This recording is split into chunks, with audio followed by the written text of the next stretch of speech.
ঢাকা বিশ্ববিদ্যালয় কেন্দ্রীয় ছাত্র সংসদ ডাকসু নির্বাচন নিয়ে ঢাকাসহ সারা দেশ এবং যুক্তরাষ্ট্রের নিউ ইয়র্কে প্রবাসী বাংলাদেশিদের মাঝে তীব্র আগ্রহ লক্ষ্য করা গেছে।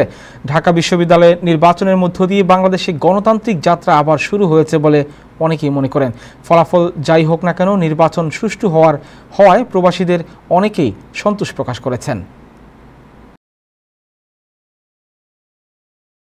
নিউজে যেভাবে দেখছি যে বেশিরভাগ ভোটাররাই ভোট দিতে গেছে এবং সব কিছুই ভোটের জন্য ইতিবাচক ছিল।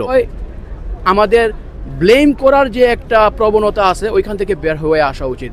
সো ওভারঅল আমি ডাকসু ইলেকশনটাকে খুবই ইতিবাচকভাবে দেখতেছি। হ্যাঁ, আসলে অনেক দিন পরে এই ডাকসু নির্বাচনটা হয়েছে, এটা আসলে খুব ভালো লাগছে, একটা ভালো দিক।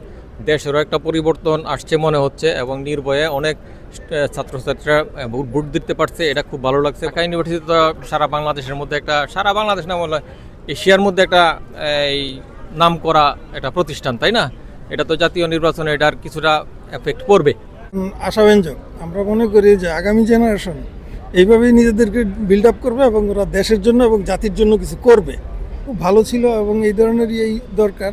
ছেলেদের মধ্যে যে স্পৃহা আমরা দেখতে পেয়েছি, আশা করি ওরা আগামী দিনে জাতির জন্য কিছু করবে।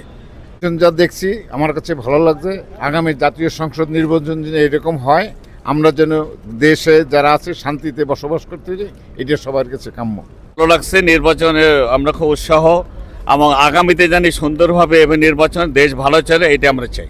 সুন্দর হয় এটা আমরা চাই, যে দেশে কোনো মারামারি হানাহানি যাতে না হয়, দেশ ভালো চলুক, এটাই আমাদের কাম্য। ইউনিভার্সিটি নির্বাচন, ঢাকা ইউনিভার্সিটিটা হলো কেন্দ্রবিন্দু। ওইখান থেকে সুষ্ঠু নির্বাচনটা যেটা হবে সেটাই আমরা আশা করব এবং সেটা ভালো হোক, এটাই আমরা যেই হোক ভালো হলে হলো, এই হলো আমার কাম্য।